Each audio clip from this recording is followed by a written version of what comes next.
Salut, c'est Clément de Mouvement Conscient et dans cette vidéo, je vais vous expliquer comment développer davantage de force lorsque vous allez pousser avec le haut de votre corps. Parce que comme vous le savez, il existe différentes catégories de mouvements.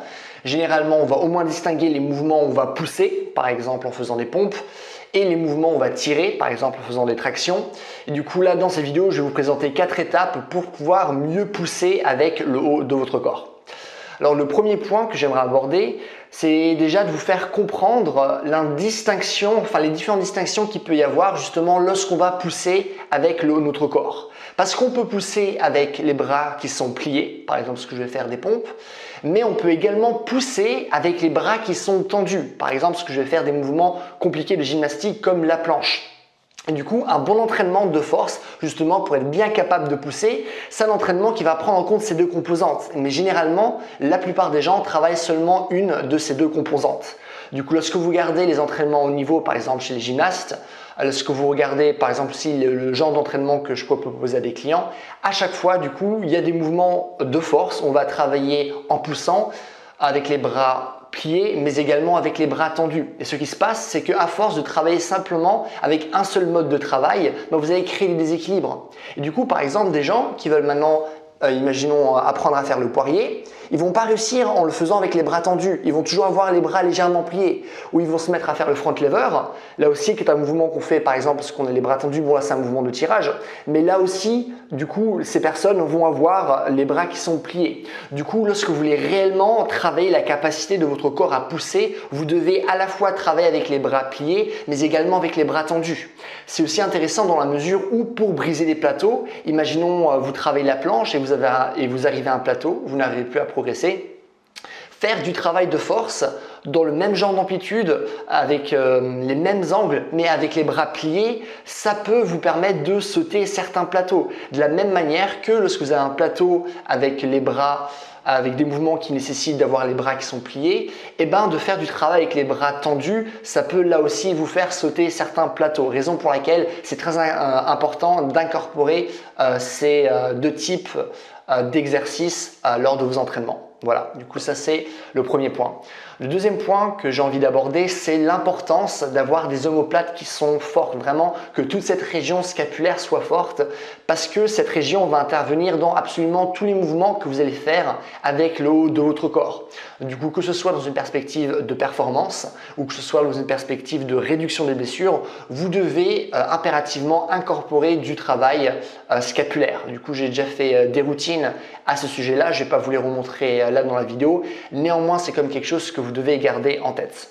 Le troisième point que je souhaite aborder concerne l'importance de la coiffe des rotateurs parce qu'à partir du moment où vous renforcez votre coiffe des rotateurs, ça va vous permettre deux choses. Comme pour votre région scapulaire, ça va vous permettre d'augmenter vos performances sportives parce que justement votre coiffe des rotateurs va rentrer en jeu lorsque vous allez faire des mouvements avec le haut de votre corps, particulièrement lorsque vous allez pousser. Du coup, lorsque vous faites des exercices type rotation cubaine, ça va justement vous permettre d'améliorer votre force lorsque vous allez pousser.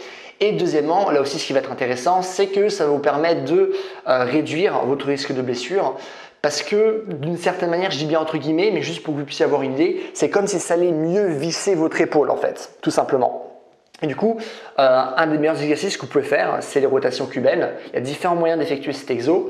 Un moyen que je peux vous montrer facilement par exemple en vidéo, c'est que vous vous mettez comme ça avec des haltères dans chaque main, avec les bras qui vont être parallèles au sol.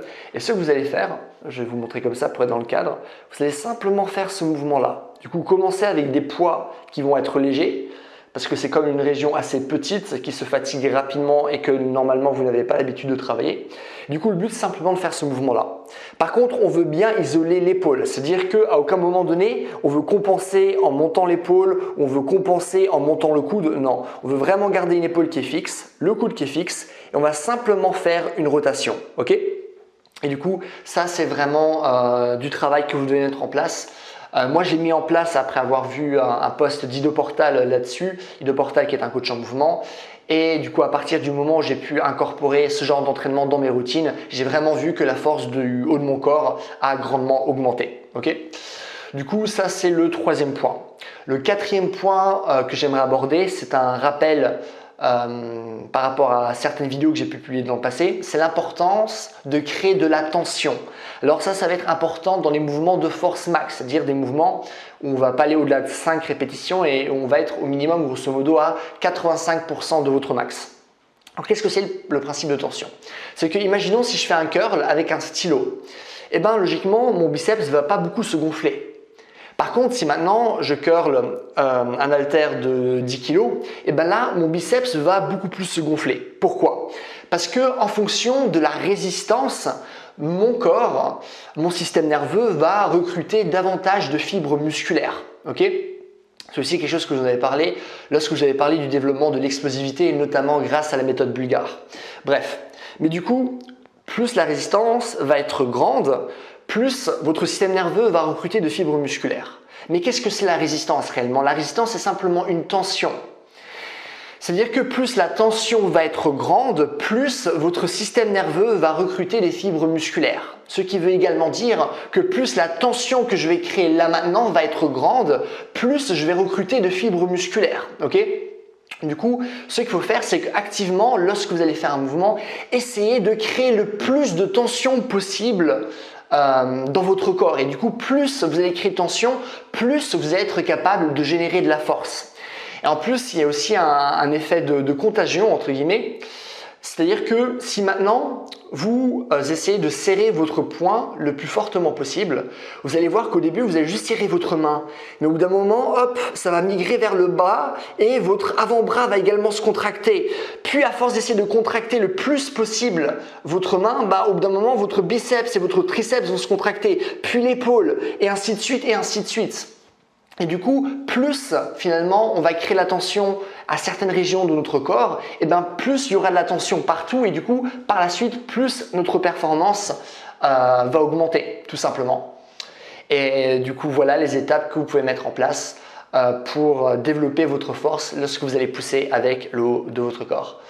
Mais écoutez, c'est tout pour cette vidéo. J'espère que ça vous a plu. Si vous avez des questions, des choses que vous ne comprenez pas par rapport à ce que j'ai pu dire dans la vidéo, par rapport à la force, à la souplesse ou d'autres qualités physiques, n'hésitez pas à me les mettre dans les commentaires. Je réponds à tout le monde comme d'habitude. J'espère que j'ai été clair. J'ai vraiment voulu faire une vidéo là maintenant, mais je suis ultra pressé. Du coup, j'espère que vraiment que mes explications étaient bonnes. Je verrai bien en post-production, mais du coup, voilà, si vous avez des questions, n'hésitez pas. Et donc voilà, si vous avez aimé la vidéo aussi, n'hésitez pas à me mettre un j'aime pour qu'elle soit mieux répertoriée. Comme ça, j'aurai plus de vues et plus d'abonnés, ce qui est cool pour moi.